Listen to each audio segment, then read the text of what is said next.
Let's start with Mangalarchana and get the blessings of the Acharyas and the Lord. And then we'll get into this very rich, very, very rich chapter. There's so much in it. Om Gyantimirandasya Gyananjana Shalakaya Chakshurunmilitam Yena Tasmai Shri Guruve Namaha. Shri Chaitanya Manobishtam Stapitam Yena Bhutale Swayam Rupa Gadamayam Dadati Swapadantikam Vandeham Shri Guru Shri Yata Padakamalam Shri Guru Vaishnavamscha Shri Rupam Sagrajatam Sahagana Raghunatam Vitam Tam Sajivam Sadvaitam Sarvadutam Parijana Sahitam Krishna Chaitanya Devam Shri Radha Krishna Padhan Sahagana Lalita Shri Vishakam Vitamscha He Krishna Karuna Sindhu Dinabandhu Jagatpate Gopesha Gopika Kanta Radha Kanta Namostute Tapta Kanchana Gaurangi Radhe Vrindavaneshwari Rishabhanuste Devi Pranamami Haripriye Vanchakalpatarubhyascha Kripa Sindhu cha Patitanam Pavanebhyo Vaishnavebhyo Namo Namaha. Shri Krishna Chaitanya Prabhu Nityananda Shri Advaita Gadadhar Shivasadi Gaura Bhaktavrinda Hare Krishna, Krishna Krishna, Hare Hare, Hare Rama, Rama Rama, Hare Hare. So this chapter is entitled Sri Prahlāda Maharaj, the best of exalted devotees. So not the best of devotees, the best of exalted devotees. And this is I mean, all the chapters of the Bhagavatam are very rich, but this is one of those chapters which brings together a lot of strands from the Bhagavatam. So when you read this chapter, you'll see that Narad Muni addresses a lot of different aspects and then also summarizes. So he concludes the Prahlāda Nishingadev pastime. He then summarizes everything they've discussed and why they've discussed it, and then concludes this chapter with something else, another little pastime of Mayadanava and Lord Shiva and Krishna to highlight particular points. So actually, this summary is given in the middle, in the middle of this particular chapter. If you look at verses 41 to 44, Narad Muni gives a summary to the Pandavas, and he reminds them that, look, here in these preceding chapters, or in this preceding dialogue, I have answered your questions about why even inimical people who have animosity towards the Lord, towards Krishna, even people like that, why they also attain salvation. And he explains that he does this through the pastimes of Hiranyaksha and Hiranyakashipu and the explanations of who they actually are and their the subsequent births. He explains that he has sung the glories of Prahlāda Maharaj and what separates a devotee from an exalted devotee and what makes someone the most exalted devotee. He describes how he's gone through some incarnations of Krishna, but also spoken about Krishna directly, just so that the Pandavas can really understand who they are really with, how glorious he is. And also he talks about how it doesn't matter what opulence there is, whether it's demoniac opulence or devotional in terms of the demigods opulence.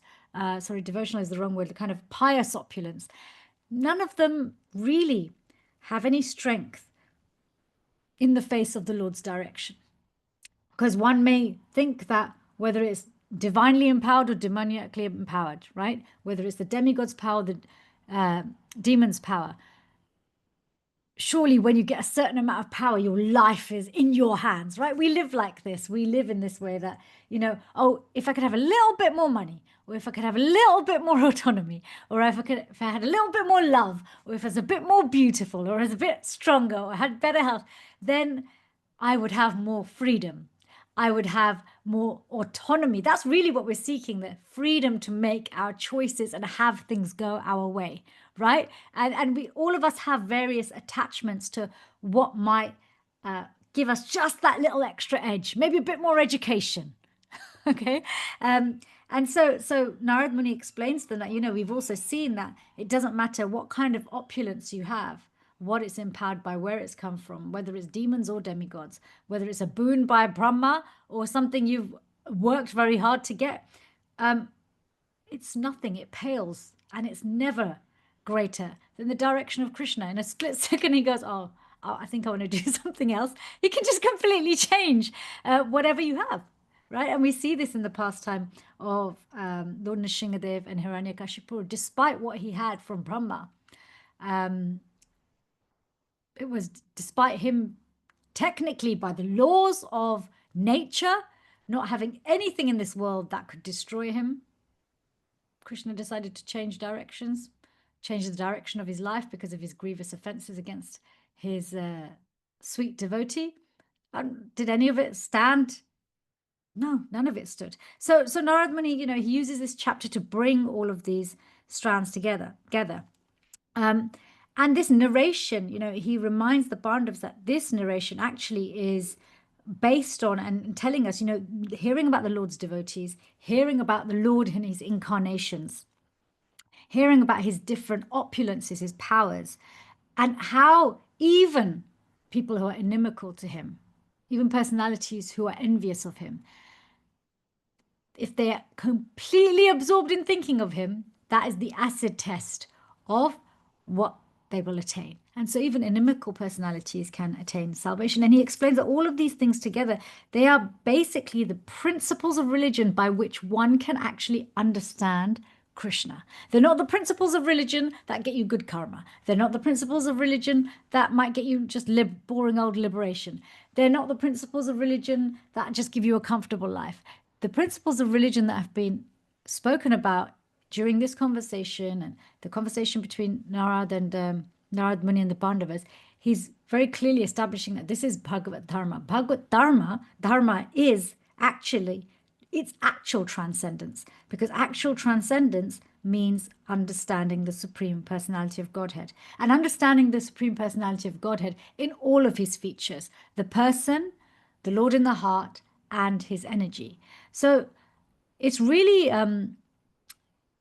helpful for us that Narad Muni brings all of these strands together. It's helpful for the Pandavas, it's helpful for anybody else listening and reading, because what can happen is if there's too much philosophy, one can get lost in the philosophy and forget the purpose and application of the philosophy.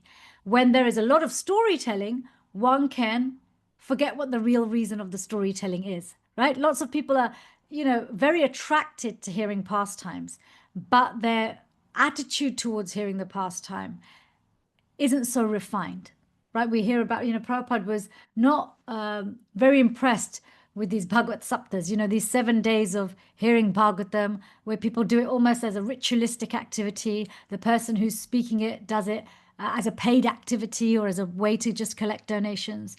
Because what he would constantly emphasize, and this is what Narad Muni constantly emphasizes as well, is that who you hear from is extremely important.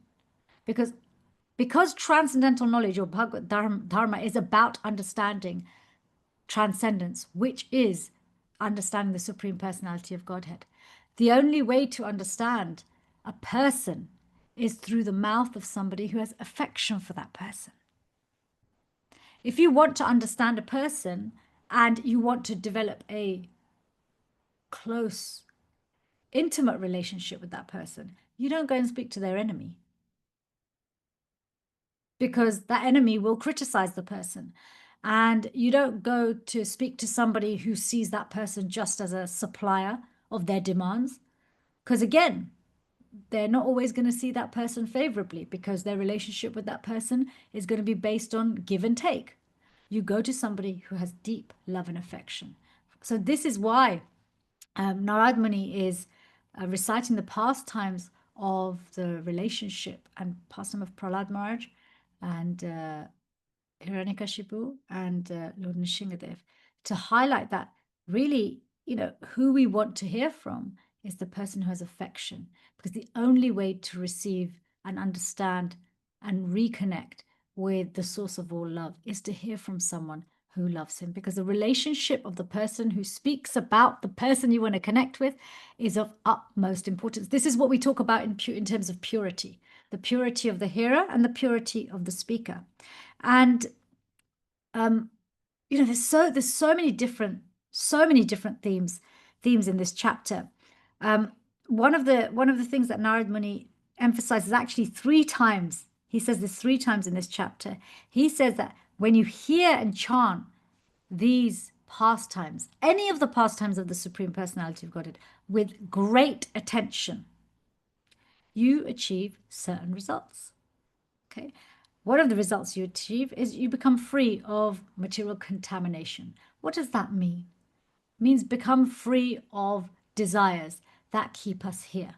Okay, desires to enjoy here, because desiring to enjoy here is basically us saying, I want to be separated from you. Our material body and our material mind is a consequence of our desire to be separated from Krishna.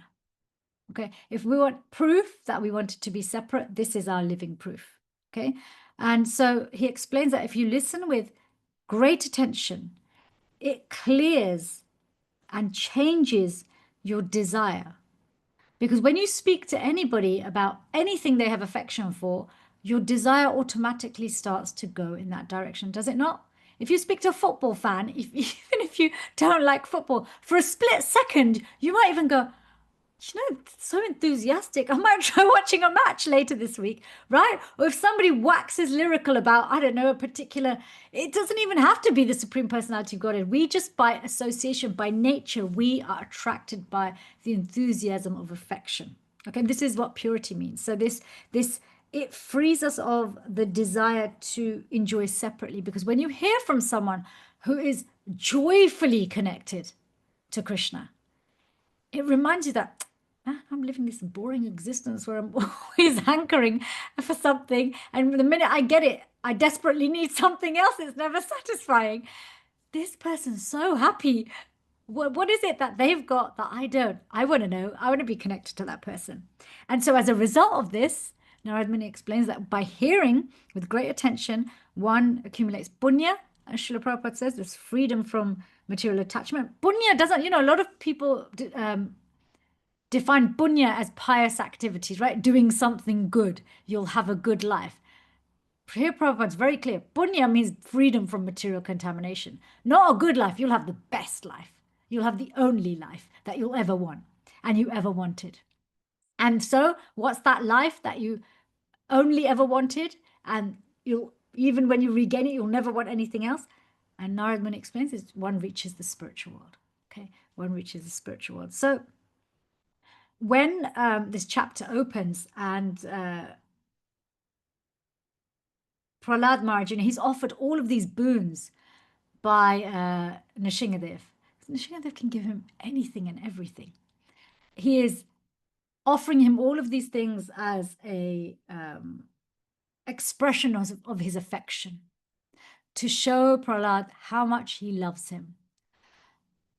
But there's also a lesson in it for us, because he also knows how Prahlāda will respond, because he knows Prahlāda is not really interested in anything but him. And, there's a very poignant verse in verse 5 where Prahlāda Maharaj says, a servant who desires material profits from his master is certainly not a qualified servant or pure devotee. Similarly, a master who bestows benedictions upon his servant because of a desire to maintain a prestigious person as a master is also not a pure master. In this verse, he is expressing his full surrender, that it doesn't matter what you offer me. I'm simply satisfied that I'm your servant. That is the most satisfying thing for me, that I get to serve you. And he's glorifying Nrsingadev by saying that actually, you are a pure master because I know you're not offering these things to me because you want to keep your position, because your position is absolute. Your position is not dependent on my relationship with you. And this is a very powerful point because somebody was asking me a few weeks ago saying that, if Krishna really loves us, they were arguing on it from a philosophical perspective as a devil's advocate.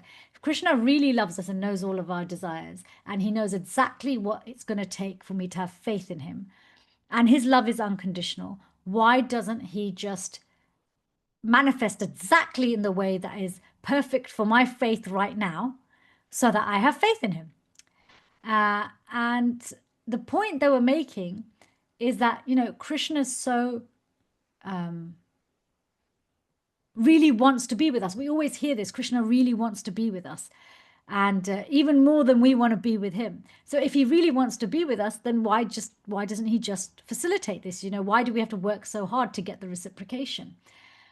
So I asked, I said, just because he wants to be with us, it doesn't mean that the reciprocation is one-sided or that he'll force us. He said, no, but he's really desperate to be with us.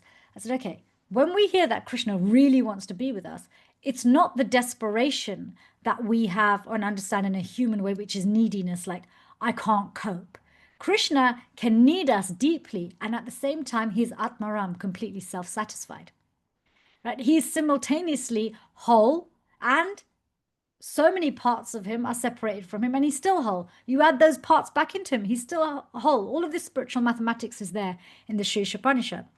So Krishna's supremacy is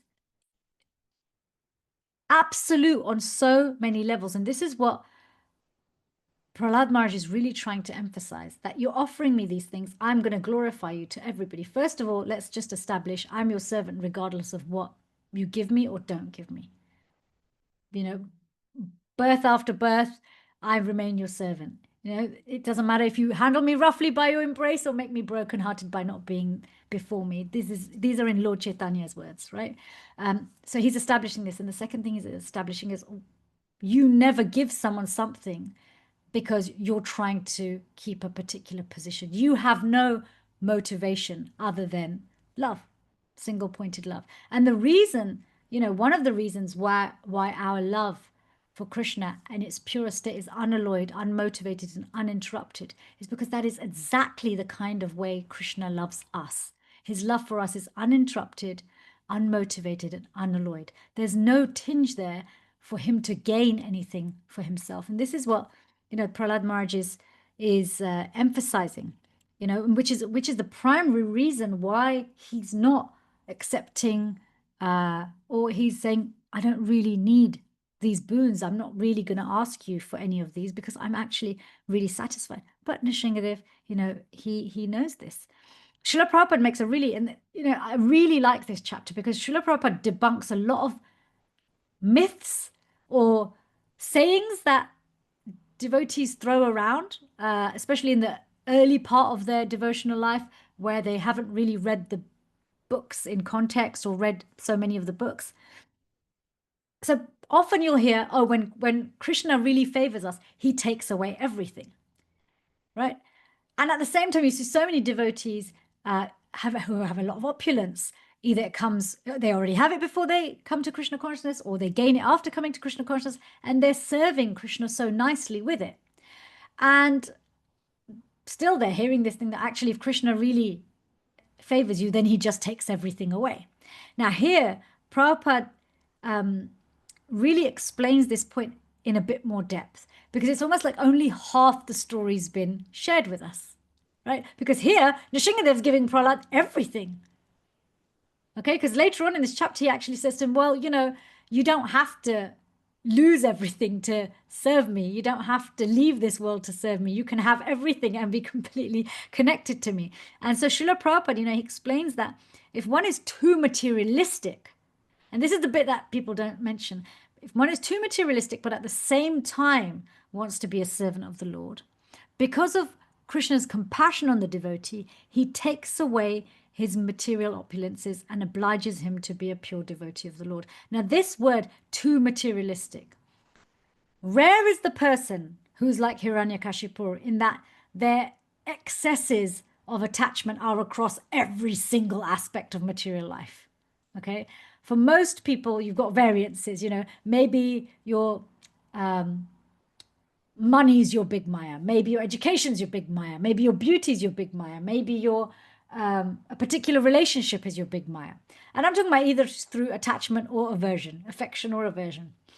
And not just in this place, but throughout Bhagavatam, Srila Prabhupada explains that where someone has a sincere desire to serve the Lord, but they still have some material attraction, which is tipping the scales to a point where that material desire keeps them out of the spiritual world. Because Prabhupada makes this statement that the minute material desires manifest, that's the moment we lose our spiritual identity. Okay, I want to say a bit more about that in a minute. But so where our material desire is so strong that Krishna can really see that my devotee, if I don't take care of this material desire for this devotee, they're going to struggle to grow this seed of sincere service to me. Then he takes that away. So when we hear Krishna takes away everything, it's not that he takes away everything. He takes away our everything. What means everything to me? So if your lota is your everything, he might take it away. If all you have, the only possession you have in this world is one little water pot, and you have nothing else, but that water pot has become such a meditation for you that it takes you away from your sincere desire to serve Krishna. Krishna will take that away from you. But you can have everything, and if none of it detracts you, it can all be used in Krishna's service, then there is no need for Krishna to take away everything. We look at personalities like Prithu Maharaj or Ambarish Maharaj. These are great exalted souls who are described as pure devotees and protected like pure devotees. They have direct contact with the Supreme Personality of Godhead. They have everything. They run the planet. They run the world. They run all of, huge, they have huge opulence. Will one say, oh, well, actually, Krishna didn't really favor them because if he had, he would have taken everything away. He was their everything. They had everything, but he was their everything. So it's important for us to understand this, because otherwise we can get caught in the polarization of either artificial renunciation, or we go the other way and try and collect artificially when we think that spiritual advancement is related to material opulence. Because if we only read Shastra through the lens of our mind, it will just take us to whatever is going to distract us. Remember, the false ego and mind are set up to remind us to forget. They're set up to remind us to forget Krishna. So they will even try and do that through Shastra by making us misinterpret pastimes, right? So if false austerity is to become our Maya, we will not be able to appreciate that someone can have everything and serve the Lord. If we have an attraction for too much opulence, then we will use those very same pastimes as an excuse to indulge in excesses. So, for example, I've heard so many devotees say, oh, I'll be like, oh, how's your sadhana since you got your new job? Oh, yeah, no, I'm just working really, really hard because when I'm at the top of the company, I'm going to preach to everybody. I'm like, right, but how's your sadhana right now? Oh, no, I'm sacrificing my sadhana so I can get to the top of the company so then I can preach to everybody. And I said, sharing Krishna consciousness is not dependent on your material position. Your material position and what you do with it is dependent on your Krishna consciousness, because the world is full of people more powerful than devotees materially, and they have no ability to understand Krishna or share Krishna. And you can have absolutely no power in this world, but if you carry the sacred love for the Lord in your heart, then even if you're the mailman in your company, that will radiate from you and actually, help others. Because one thing we get confused about is material opulence never, ever, that is not the root of spiritual advancement. Spiritual advancement can give you material opulence, but material opulence is never a predetermination for spiritual advancement or even the seed of devotional life. Devotional life, bhakti, devi, is independent. Not even piety is a prerequisite. Not even knowledge is a prerequisite. Not even renunciation. Because again, these are all actually secondary things. So Srila Prabhupada, he just makes sure he uses, time and time again, if you really dive deep into these purports, he corrects and clarifies a lot of misconceptions that one may develop as they are reading, because they are hanging Shastra on the hook of their own material attachments, right? Because remember, remind yourself of this every day. Your false ego and mind are set up to remind you to forget Krishna. So if there's anything coming up in your mind or false ego which is not related to how you could be a better servant or how you can think of Krishna more, then it is a material desire. Okay? I actually want to read the rest of this paragraph.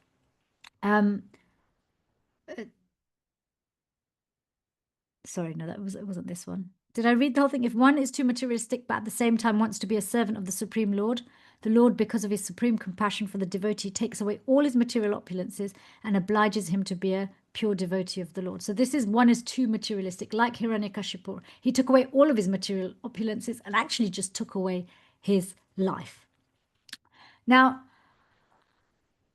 Srila Prabhupada explains that, when Prahlāda Maharaj is explaining to or glorifying Nrsingadev, and kind of he's humbling himself, he's glorifying Nrsingadev, saying that, because of my lusty desires from the beginning of my birth, look at my life. I'm brought up around demons. I've had opulence, from a very young age. And for any living entity that comes into this world, lusty desires are there from the beginning of your birth. Because what are lusty desires? They're those very same desires that the mind and false ego use to make us forget, to remind us to forget. Okay, so it explains in the Bhagavad Gita, where does lust sit? It sits in the senses, the mind, and the false ego, right? So these are the things that are designed to remind us to forget. So Prabhupada explains that, when Prahlāda Maharaj says that these things are there to make us forget, because what they do is when we act on the impetus to forget, actually the functions of our senses, the original functions, our mind, our life, our body, our religion, our patience, intelligence, shyness, opulence, strength, memory, truthfulness, they get vanquished, because all of those things help us. Senses are supposed to help us become Krishna conscious. The mind is supposed to help us become Krishna conscious. The very life air we're given is meant to make us more Krishna conscious. Body, religion, patience, intelligence, all of these things. How do we know this? Because in the third canto of the Bhagavatam, when it describes how Brahma creates the material universe and all the different beings, before he creates any being, the first things he does is he creates the 5 types of ignorance. But he also knows that actually the reason Krishna creates material energy or manifests material energy is to give a conditioned person, a person who's left him or forgotten him, a gateway to go back.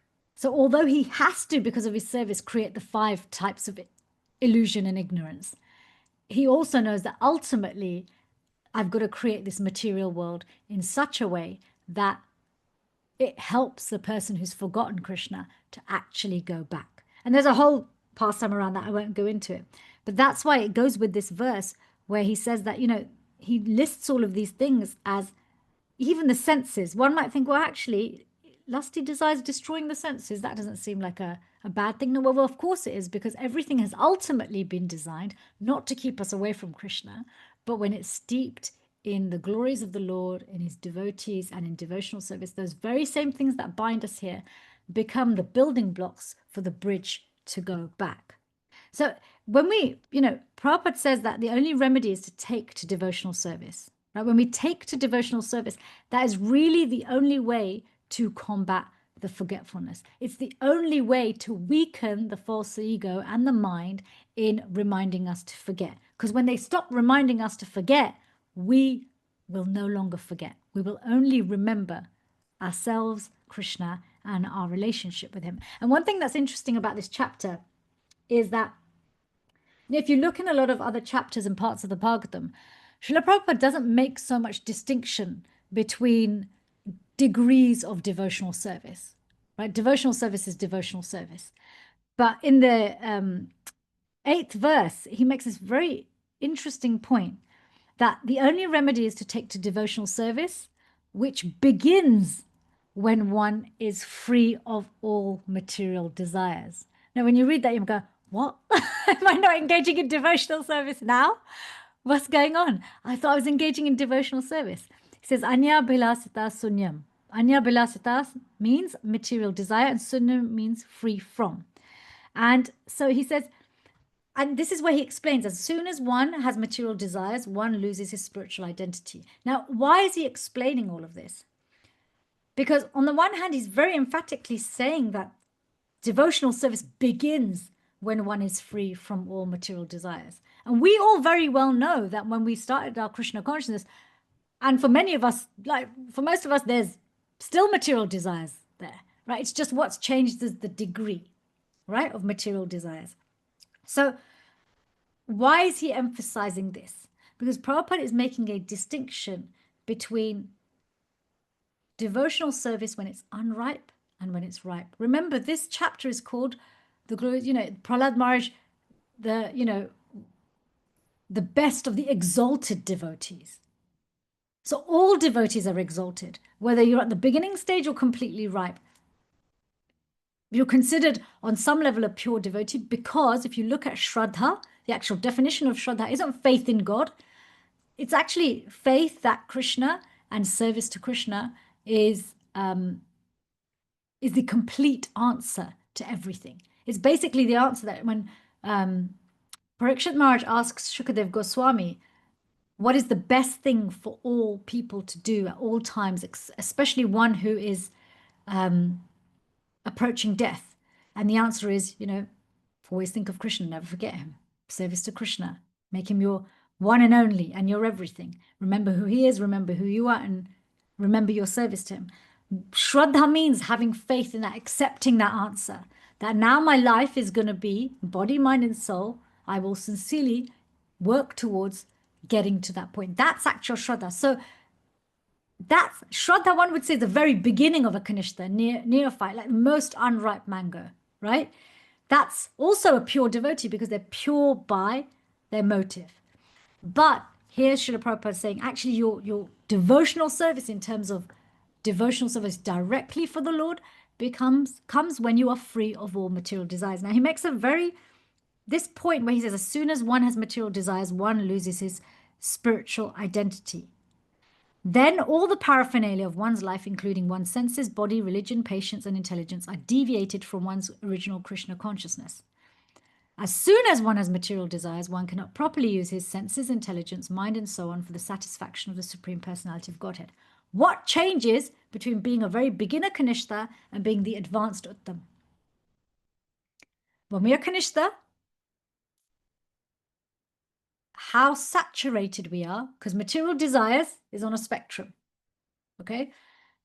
If we are 99.9% of the time full of material desires, then what you see as a Kanishta, even through an Artha Nivritti, is that this point of always think of me and never forget me that Krishna says, it happens from time to time. From time to time, a window opens to the spiritual world. Those moments where we become free of material desires for a split second, and then it's gone again, okay? Because we're pulled away. We forget our spiritual identity to the degree that we have material desires. As one starts to become purified, go through regulated practice, anartha nivritti, achieving steadiness, then one starts to, the material desires weaken. The temporary ego starts to fade into the background, and the real ego starts to come to the forefront. So much so that as one becomes a more advanced devotee, what happens? The material desires, they become less. There's more opportunity to remember the spiritual identity. So then it's not weeks to months between times that we're free of material desires. It's not even days and days. It happens that actually moment to moment, the individual notices, actually starts to notice, I forgot Krishna. I didn't think of Krishna. And it comes to a point where you go from remembering Krishna fleetingly when you're saturated with material desires, that's your Kanishta state, then you get to a point where your material desires are fleeting. Because for the Uttam, one is so saturated in desiring to serve Krishna that the material desires are fleeting. You're distracted from your material desires because of your attachment to Krishna. Japa in the beginning is occasionally you might think of Krishna, but your mind takes you away with material desires, okay, or aversions. Advanced japa, Krishna takes you away from your material desires. And that's when you're chanting, you forget. The only thing you remember is Krishna. So this this distinction that Prabhupada makes, that devotional service begins when one is free from all material desires, is not there to make us lose hope. It's there to remind us that we might start off with having moments where we don't have where we're free of all material desires, and we get a window to the spiritual world. Our spiritual identity, even the feeling of, oh, I feel like Krishna's servant. Oh, I feel that joy, that connection, and then we chase for it, right? We're like, oh, what did I do right that time?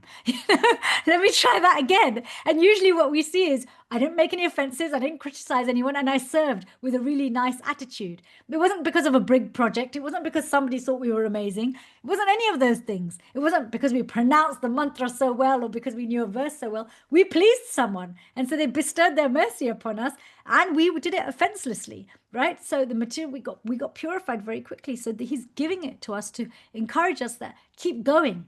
Because actually, if you keep hearing, if you keep chanting, if you keep serving, if you keep dovetailing, then your material desires will become weaker and weaker. And the minute, every moment that they're weak, you get a moment to remember your spiritual identity, whether it's the attitude or then the form of the Lord, then the qualities, his name and his pastimes. So please don't be discouraged. He says that when we render service unto Krishna, two side effects. These are side effects. You become free from your material designations, and simply by being employed in the service of the Lord, your senses are purified. Those things that you felt had so much pull on you seem to have no effect. No effect. Just because we decided to do a little bit of service without expectation. Without expectation. And this is the powerful thing, it's the thing that increases as one becomes more advanced is attachment, right? Krishna's if someone was to say to you, ask, what is pure devotional service? What does Krishna say is pure devotional service? His answer, what does it mean to love me? Always think of me, never forget me. And if you can't do that, then he gives us so many different answers, right? So he says, always think of me, never forget me. So advancement is essentially the degree of how much am I remembering Krishna and how much am I never forgetting him? Because this is the only place where he says never and always is when it comes to thinking of him. Right? Otherwise, we usually say never, never say always, because nothing is never, nothing is always. But actually being immersed in love for Krishna, it says always think of me, never forget me, right? So this advancement, spiritual advancement, it's not independent of material opulence, nor is it dependent of material opulence. It's not exclusive of material opulence. It's not inclusive of material opulence. In fact, there is nothing here that is a reliable measure of spiritual advancement. The only thing that is a measure of spiritual advancement is how much do I think of him and how much do I forget him? That it's that simple. And Prabhupada would say, Krishna consciousness is simple for the simple. It's us, our false egos and minds that hang their hat on, oh, this devotee must be so advanced because they have ABC. Now I want to be like that person. Oh, this devotee must be so advanced. Look how they walk. Oh, this devotee must be a pure devotee because listen to their voice when they sing kirtan. I saw the chandeliers shake. Just see, but Krishna's very clear. The chandelier could be still or it could be shaking. Either situation could mean that the person singing is a pure devotee. None of them are determinants. It's really how much do I think of him? How much do I forget him? Now, there's this, and I want to raise this, because for me, one thing I've already mentioned is that this chapter, these purports have been really nice in terms of clarifying some things that are thrown around. And we often throw around sadhana siddha and nitya siddha. Right? Oh, Prabhupada's a Nitya Siddha and everybody else is a Sadhana Siddha. Even though in Chaitanya Charitamrita, Srila Prabhupada says in 3 places, one can become a Nitya Siddha in this very lifetime. Actually, He addresses it in this chapter as well when referring to Prahlāda Maharaj. So he describes how there are two classes of devotee, right? The Nitya Siddha, the one who comes to this world purely to propagate Krishna consciousness. They have no interest in the material world. Even if they're covered over, it doesn't hold them back. And then there's the sadhana siddha, who becomes perfect by their sadhana. They become a nitya siddha because of their sadhana. Now, everybody thinks, oh, this has to happen. Not everybody, but a lot of people throw around that this happens at the time of death. So you do devotional service your whole life. And if you are fortunate enough to think of Krishna and surrender in your last moment, you can become a nitya siddha then and never come back. But actually, Prabhupada's very clear that you can become a nitya siddha in this very lifetime after being a sadhana siddha. And he uses Prahlāda Maharaj as an example. He says Prahlāda Maharaj is a mixed siddha because he's perfected his life by being a sadhana siddha and became a nitya siddha. So he started off as a sadhana siddha, becomes a nitya siddha. What does nitya siddha mean? It doesn't matter if your body's in the spiritual world or your body is here. Nitya siddha is eternally with Krishna. So Prabhupada was eternally with Krishna before he came here, and he was with Krishna whilst he was here. Right? He never forgot him. And Prabhupada says, I never forgot Krishna. He said, there isn't a day in my life that I forgot Krishna, that I didn't think of Krishna. So this is a powerful thing for us to understand, because we may often look at devotees like Prahlāda Maharaj or Srila Prabhupada and say, well, they're nitya siddhas, so of course, whatever comes to them, they're going to know how to deal with that challenge, or they're going to know how to offer it to Krishna. But here's very clear that actually you look at what Prahlāda had to go through to become a nitya siddha. So it's very clear he wasn't a nitya siddha from birth. He was a sadhana siddha. By his devotion, I'm pretty confident, I'm quite confident, I really hope I'm right about this, that none of us here are suffering to the degree that Prahlāda Maharaj did. That there haven't been so many attempts made on our life like Prahlāda Maharaj's was. Okay? Look how much was made. And he still thought of Krishna with affection.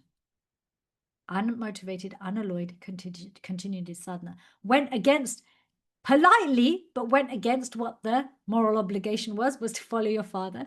But because, and again, Bhagavatam says this, the principle, you've got to, when you have to choose between two rights, you go with the higher principle. The higher principle is to surrender to Krishna.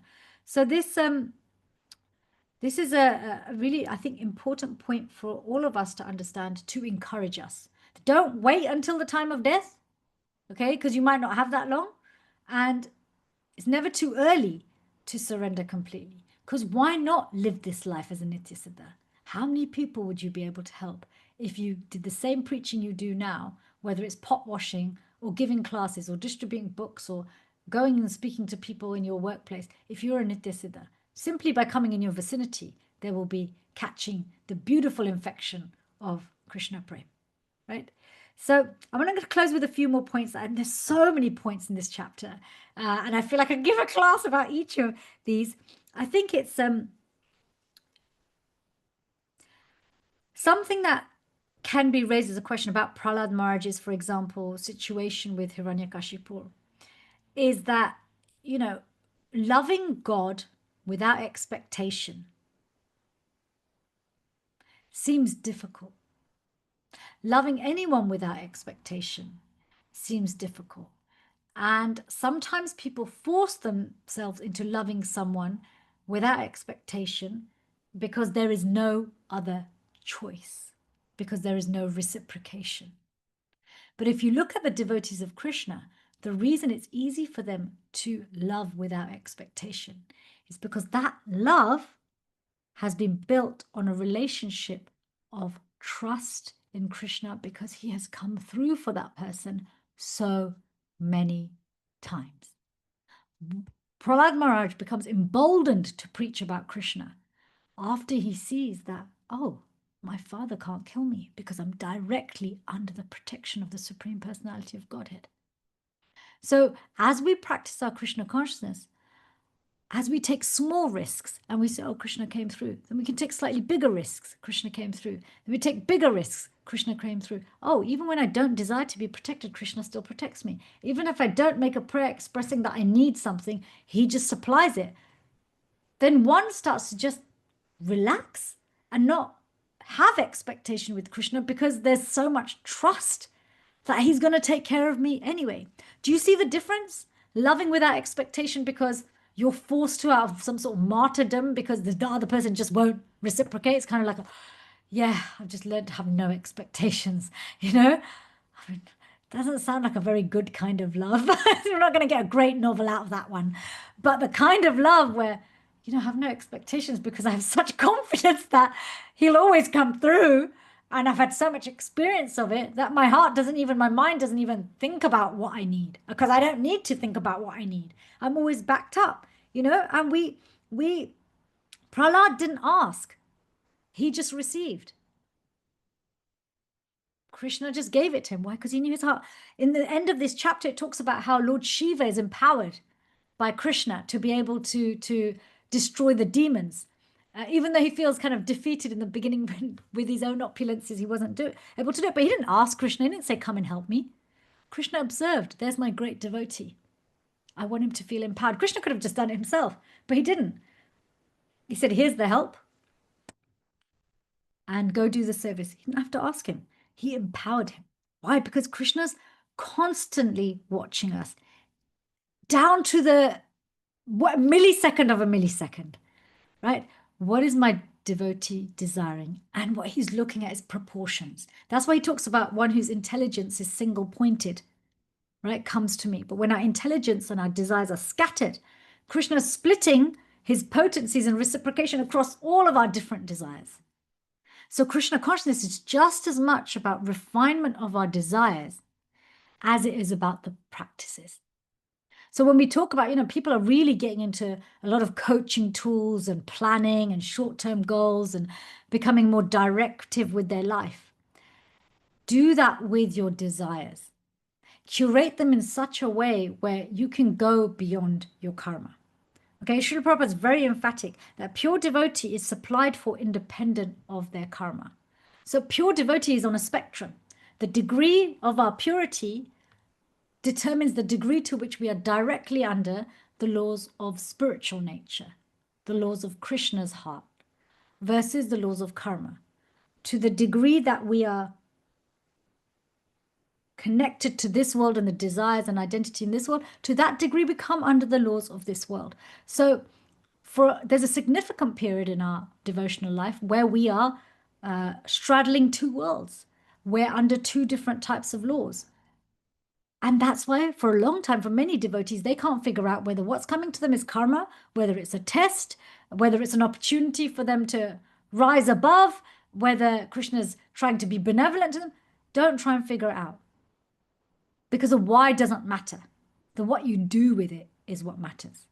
And the minute we take anything that comes to us and say, right, how can I translate this material desire into a devotional desire? How can I dovetail it?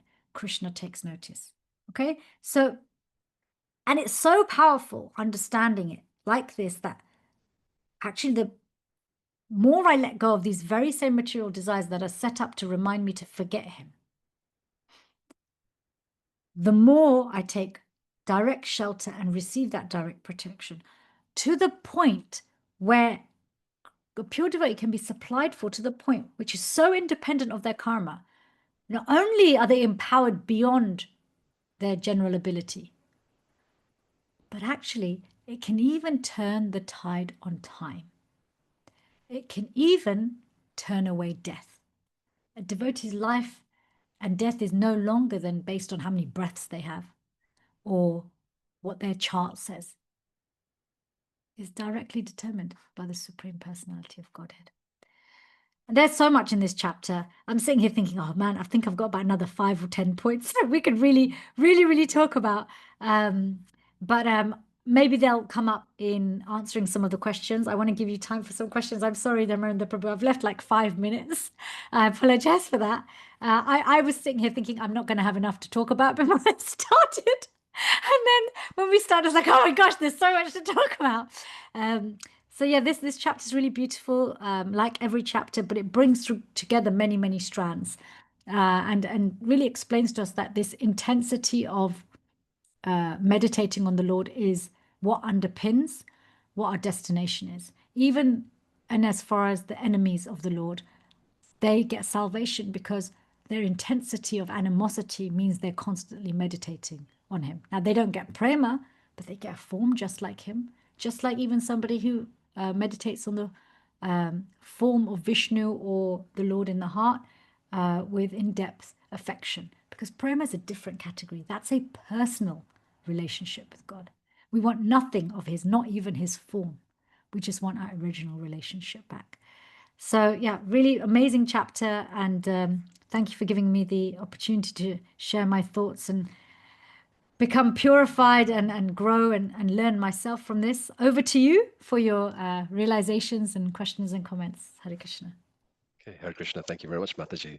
That was just, I've got no words to to come up with, to be honest. Amazing, as always. If anyone does have any questions, please do raise your hand. If I can just start. Oh, okay. So Devi Mataji, would you like to ask your question, please? Hare Krishna. Hare Krishna. Hare Krishna. Thank you very, very much Hare Krishna. tonight. In verse 19, there is something. It says that even if one pure devotee lives in the country, the whole country will be purified. How to understand that? So by purified, Prabhupada uses this word punya. Purified means you're removing that which is unnecessary. Yes? So it is. There's one very emphatic statement Prabhupada makes. For me, it was like a mic drop statement. It's not in this chapter. It's in the third canto. Prabhupada says, you don't need a material body. He literally, that's all he says. He says, one doesn't need a material body. You just think you need a material body. Oh. He says, you don't need a material body to exist. So that conditioning that I need a material body to exist is a contaminant of original consciousness, right? It's a contaminant because it's a lie. It's a lie we have to tell ourselves. The first thing that Brahma creates in the material world is self-deception. And Prabhupada just unpacks, he says, you don't need a material body. You just think you need a material body. And so when we say just one pure devotee can purify an entire country, the potency is there, where that potency is enough to bring back the original consciousness of that entire country. However, because every jiva has got free will, it is down to that jiva's free will to decide how much to let go of that contaminant, or whether it's self-deception or illusory identification with the body, or anger arising from frustration. Whether it's, these are just three of the five things that Brahma, creates as part of the illusion. So the potency is there, the ticket is there, but when someone cashes in on that ticket is up to them. We'll often hear that, Prabhupada would explain, and you'll hear this from book distributors as well, that even if someone touches a transcendental book, they're on their path, right? But when that manifests depends on when they're willing to let go of the contaminants. Because because of self-deception, we keep our illusion, we keep our lies, right? We keep the bodily concept of life. That's again another one of those 5 illusions that Brahma gives. We hang on to it. Because of this, I think I need a material body, so that's why I have one. Does that make sense? I'm so sorry. Do you want me to give it to you in a sentence? No, because it's not only Prabhupada it says it, even the verse itself says it, that yes. Just by one pure person, pure spiritual person living in the whole country, the whole kingdom will be purified. So yeah, it doesn't, 21 for me, forefathers. Yes, I don't understand it as if they choose to. You know what I mean? It has not. No, you didn't. Okay, you didn't. Sorry, you were talking about a country, right? If you look at the verse, it's talking about the forefathers. So this is different. So if you look at a country, if there's pure devotees in that country, there's more and more opportunity for people to take to Krishna consciousness. Dynasty. Yes, but here in this verse, it's talking about the dynasties. This is slightly different. So when we're connected to someone by relation, yes, what this boon is being given here, that actually if you have a pure devotee in your family of the exalted nature of Prahlāda Maharaj, then 21 generations are purified, okay, or liberated, okay. Liberation isn't prema. Liberation is freedom from the cycle of birth and death. You can come back to this material world liberated and then perfect your life further to achieve prema bhakti, pure devotional service. Okay. It goes on in other places in Shastra to say that if you're just a beginner devotee, 3 generations are liberated. If you're intermediate devotee, then 10 generations are liberated. If you're a pure devotee like Prahlāda Maharaj, the Uttamadhikari, always absorbed in the Lord, sees every living entity and everything as the Lord, okay, sees the Lord in everything and everything in the Lord, then 21 generations are. It's like if you switch on a light bulb in a room, depending on the degree of brightness, how much of the room is lit up will vary, right? A 10-watt bulb might light up a quarter of the room, 50-watt, half the room, 100-watt, the whole, there's not a single dark corner in the room. Does that make sense? I will try to meditate more on it. So that thank you. I don't understand what you're missing. Is it that you want to understand it philosophically or technically? No. For me, no. For me, it sounds this way. It sounded like, for instance, Prabhupada was here. Prabhupada was pure, right? Yes. So by Prabhupada traveling in so many countries and started temple and disciple that who also they travel, they preach and so on and so on. For me, I understood that it has nothing to do with my generation, my 21 generation or the person generation, but the whole country. You know what I mean? This I understood of it. Not that okay. only Prabhupada's family generation would be purified, but every country that he is going travel to and preach and help so many people, they also got purified. You know what I mean? This is my misunderstanding. Okay, I'm so sorry. Yeah, so they're two separate. They're two separate things. There's the potency of the pure devotee in terms of when they speak, the impact it has on other people, and the potency to purify. And then there's also when you are a pure devotee, those who have taken birth in certain generations, they also get automatically purified because they're connected to you. But in both cases, there is some degree of free will because free will always has to be there. So one can be given the opportunity, one has to accept it. Okay, your free will is not overridden. Krishna just doesn't do that, which is why so many different things happen. But this is like a whole, we can get into this deeper and deeper and deeper. But I'm going to stop there. If anybody else wants to bring it up later, we can talk about it later. Janu, thank you. Hare Krishna. Hare Krishna, Mataji. Thank you for a wonderful class.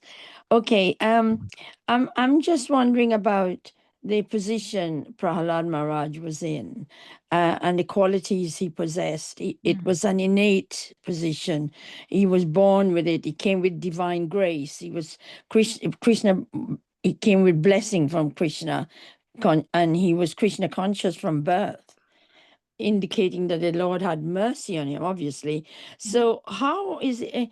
And he exhibited this love of Krishna because he had this power, he had this quality and the purity And he taught us a lot of things. If we listen to the story as you proclaimed, I'm thinking about he was simple and he was fearless. He had courage. He taught us humility and tolerance. How about how are we to understand it in a way that he was in an exalted position? His qualities were high class.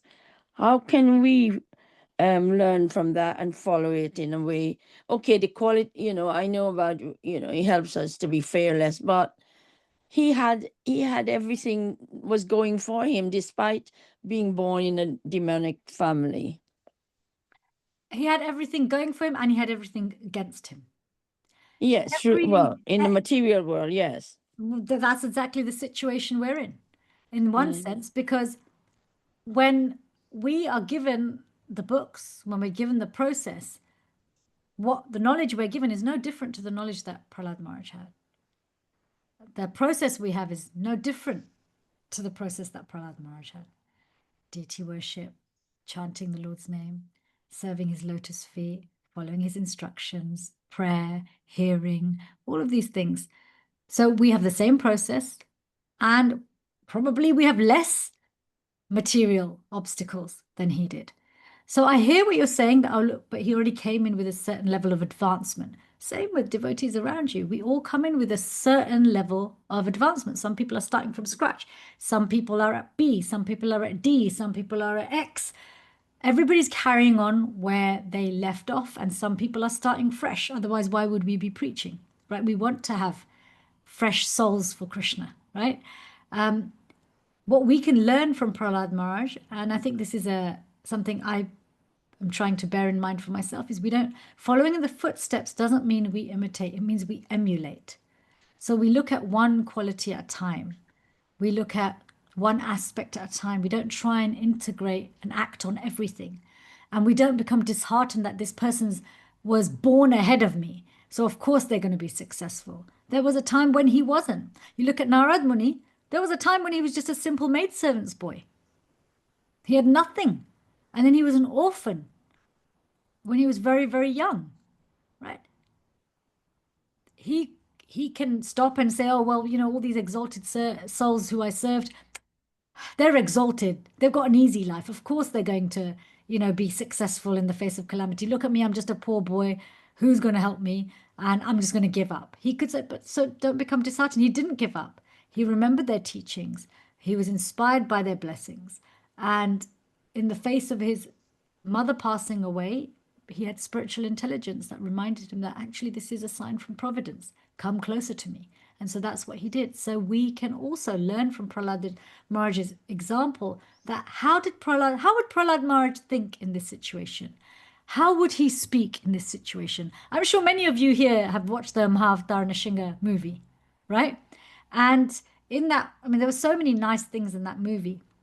But one thing that I think they also did very well is showing that even the demons who were trying to kill Prahlāda were questioning, how is it that he has this wonderful mindset, even though we're treating him badly?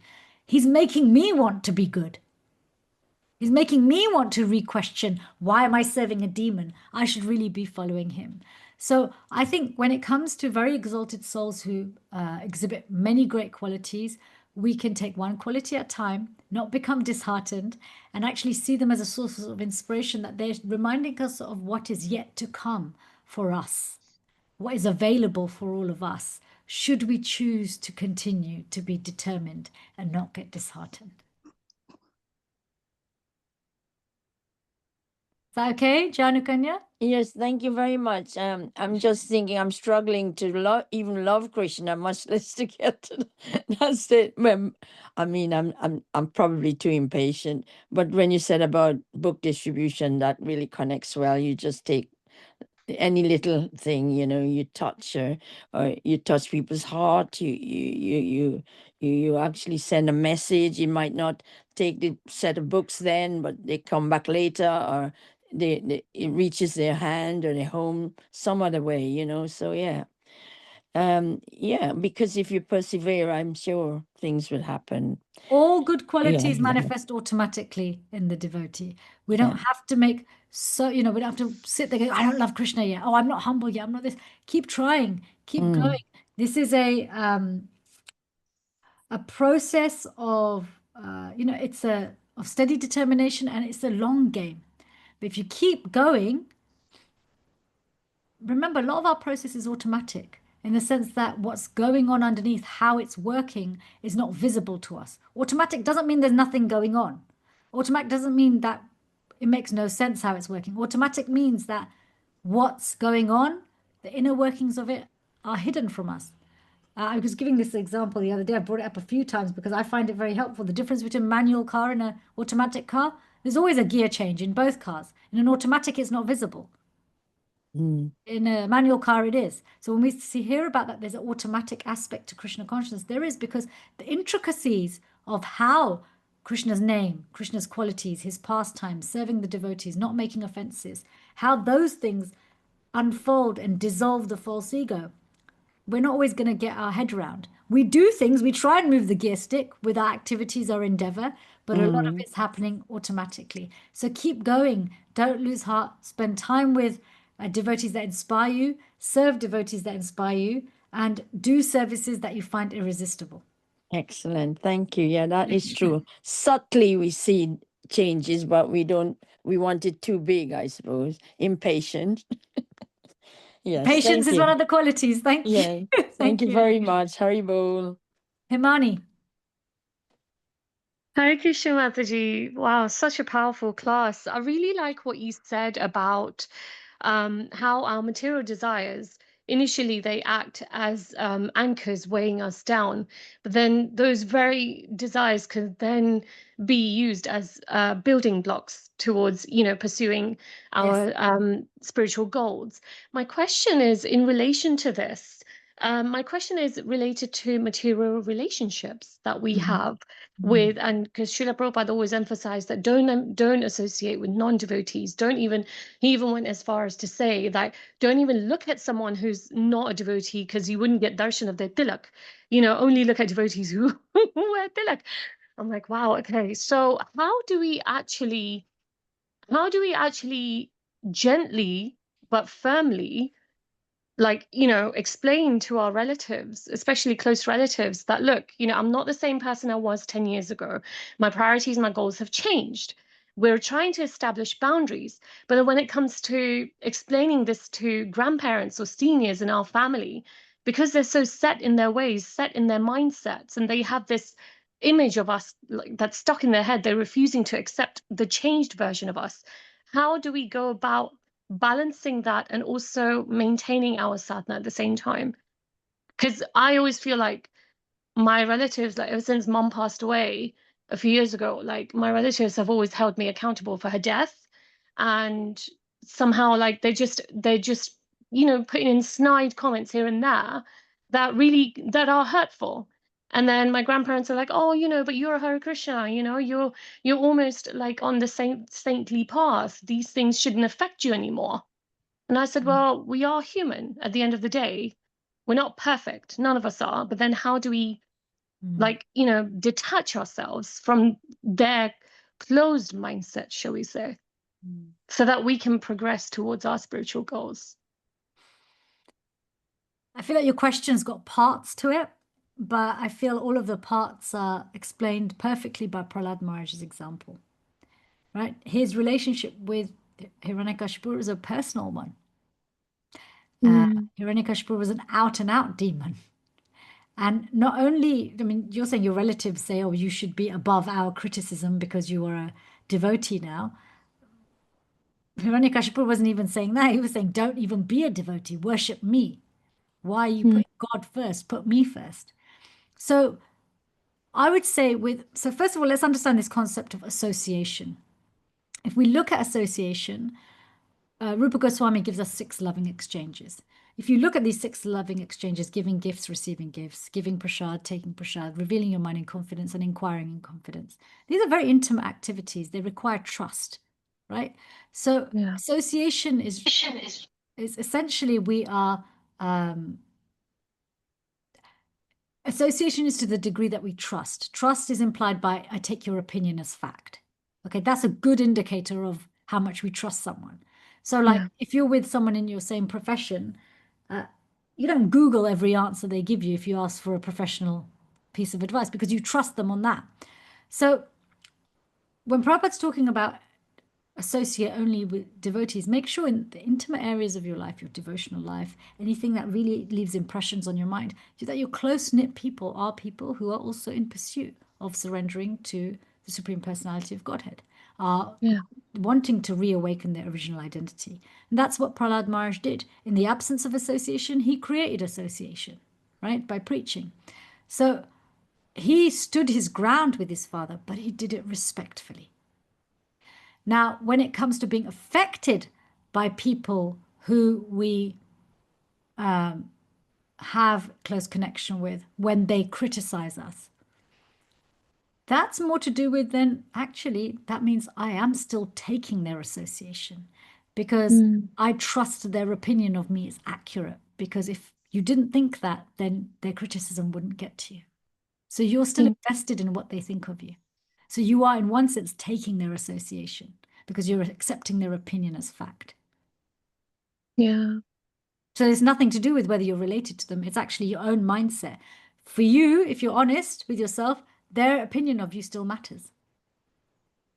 That's why it hurts.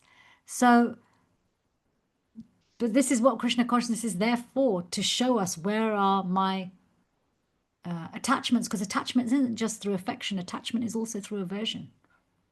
Does that make sense? Yeah, no, that's really interesting. Some interesting takeaways. The reason I think why, like, I guess I'm still attached to my grandparents. It's just my grandparents, not any other relatives really. But because they're my grandparents really. So it's just kind of like, okay, learning how to detach from that. I mean, I'm blessed with some wonderful devotee association, from the manor and from Soho Temple. So I'm really grateful to Srila Prabhupada. But yeah, no, it's just these little things I was just kind of getting some clarity on. We don't really ever learn to detach. What we do is we change where we place our attachments.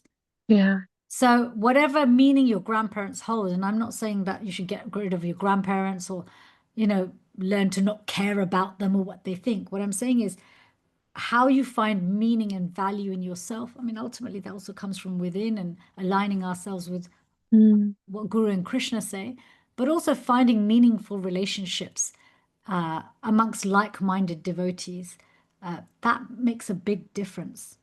Yeah. Makes a big difference. We can't just detach by cutting off.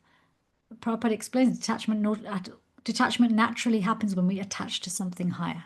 And in that way, then you can be present as a compassionate force in your grandparents' life. I can only try. Thank you so much. Hare Krishna. Okay, thank you. Vijay Krishna Prabhu, would you like to ask your question? Yes, Dharmendra Prabhu, can you hear me? Yes, we can hear you, Prabhu. Yes. My question, Citi Sakti Devi Dasi Mataji, can you hear me? Yes, I can. Please go ahead, Prabhu. This is because when Prahlāda Maharaj is, this is verse,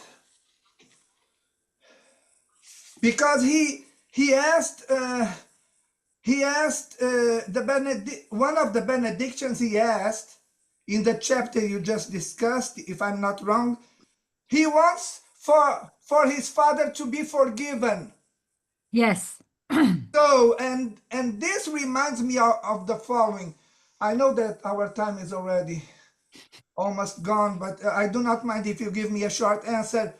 What about holding grudges? Yes, could you speak at least a little about how harmful can it be against our spiritual advancement? Yes. It is extremely harmful to hold grudges. Okay? Why? What are we trying to do? Our nature is to be offenseless, right? To the degree that we're serving, to that degree, we don't have time to make offenses. But actually, if you look at who offends, and think about times when we make offenses, we usually offend when we've been offended. Okay?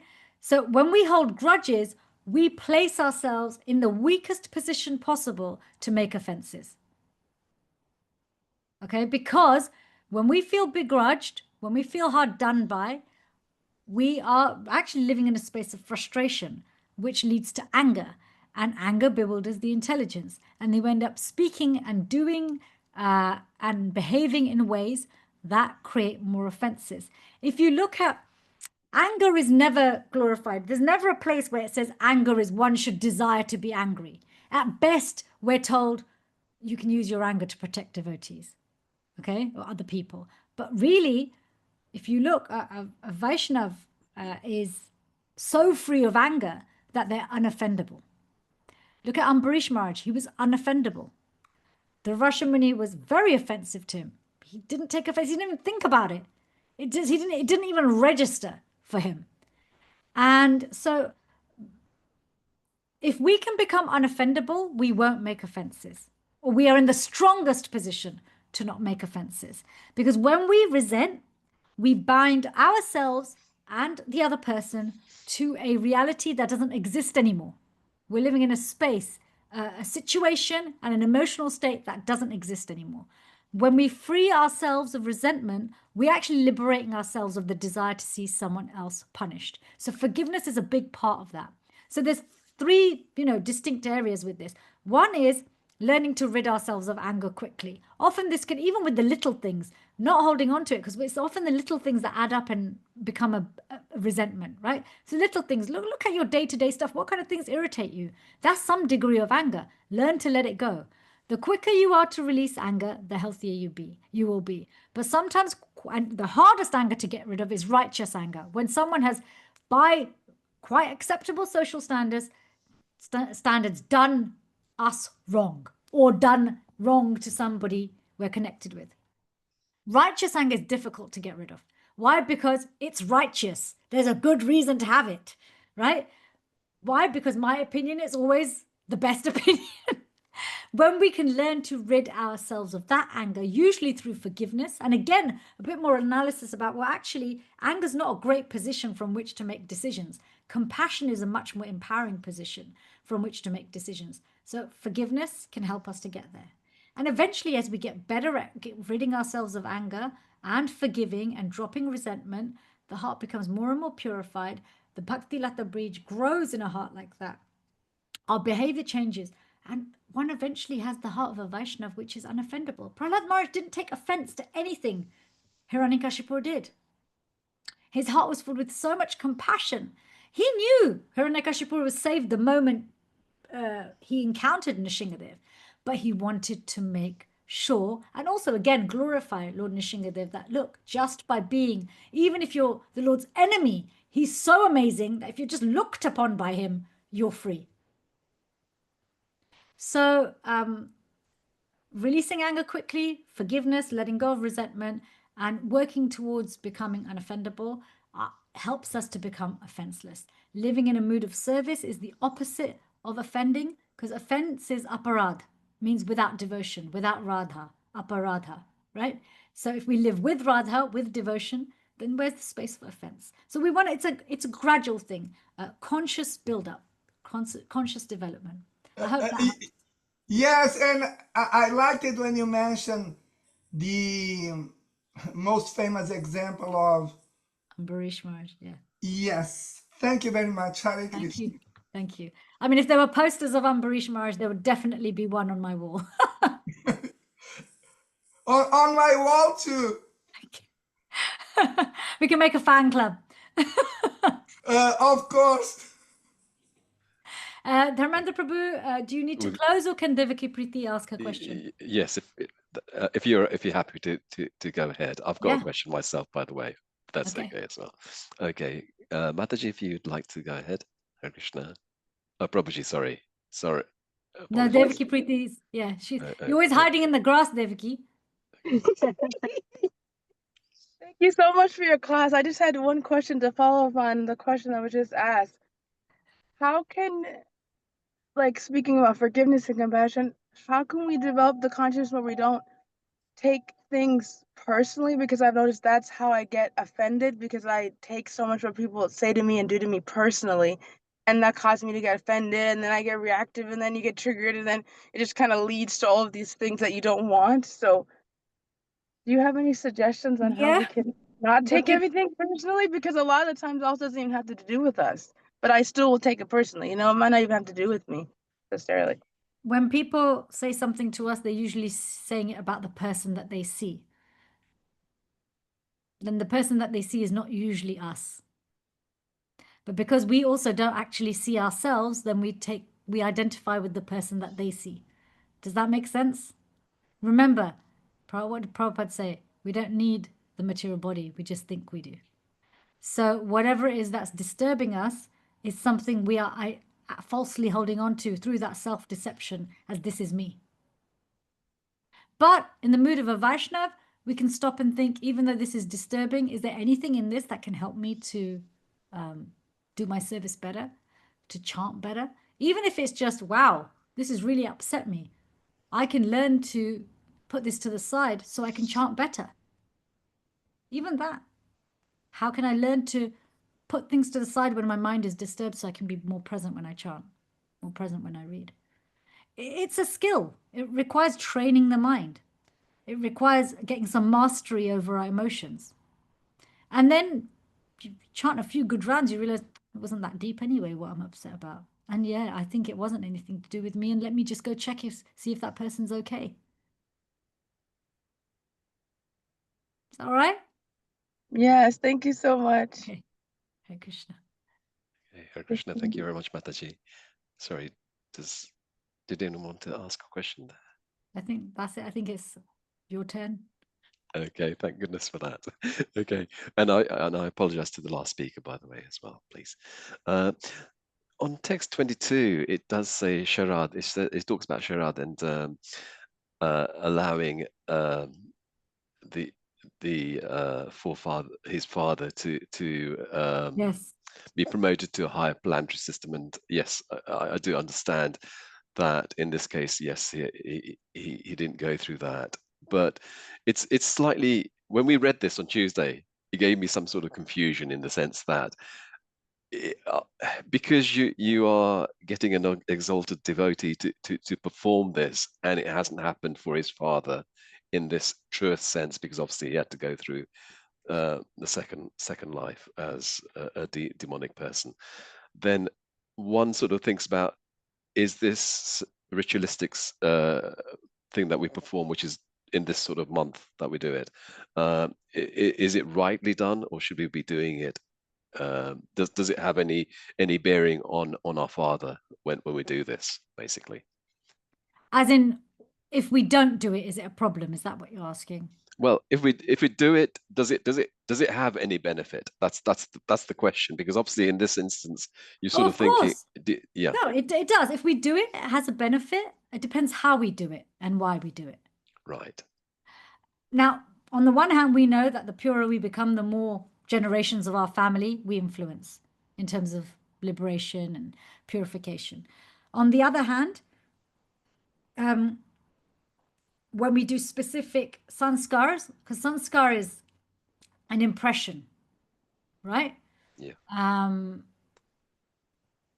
And sanskar is also, I've heard it described as a reshaping as well.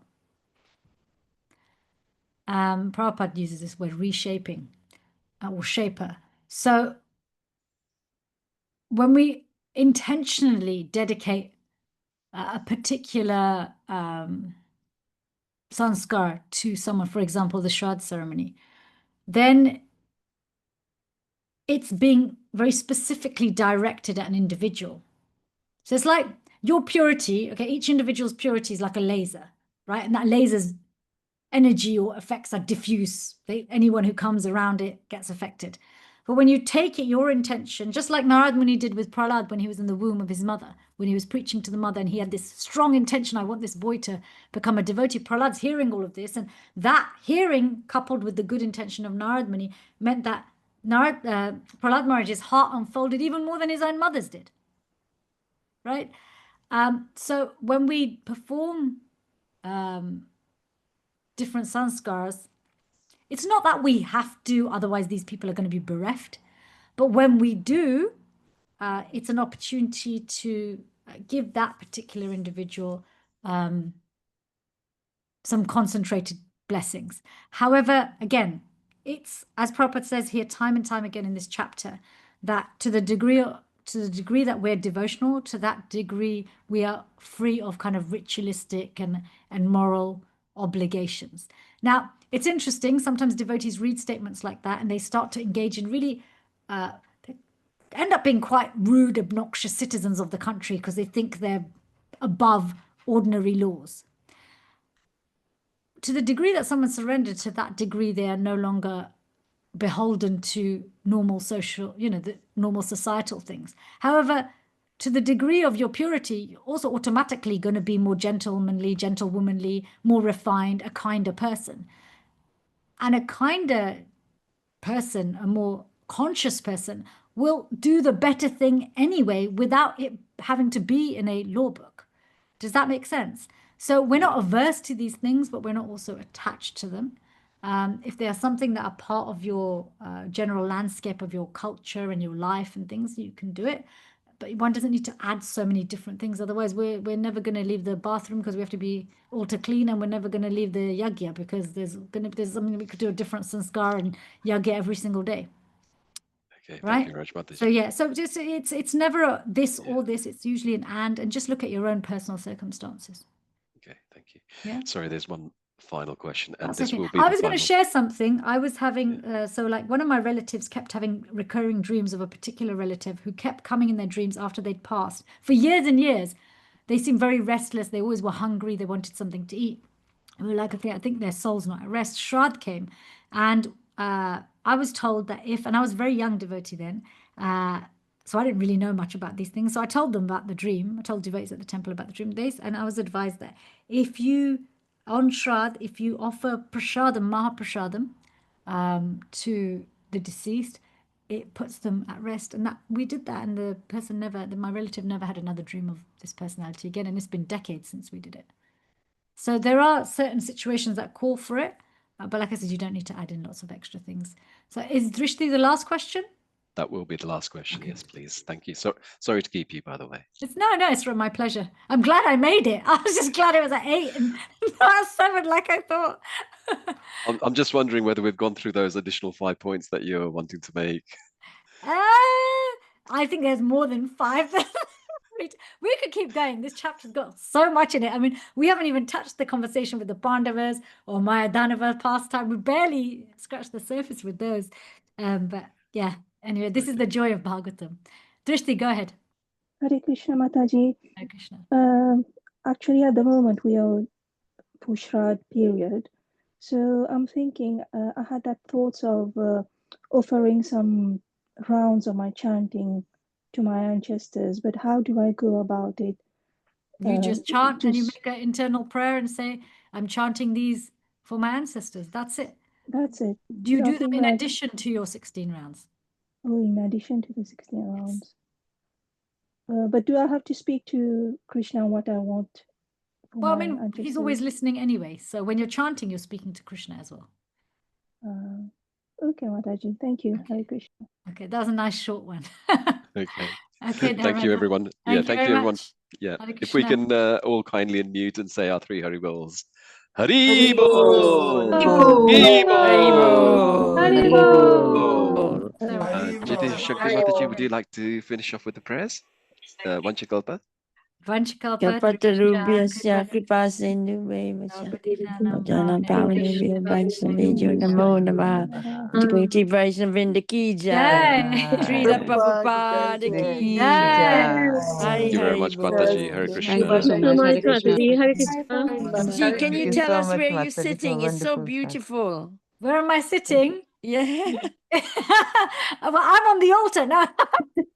So beautiful, really. It's just a background. That's all it is. I wish I was sitting on the lap of Nishingadev.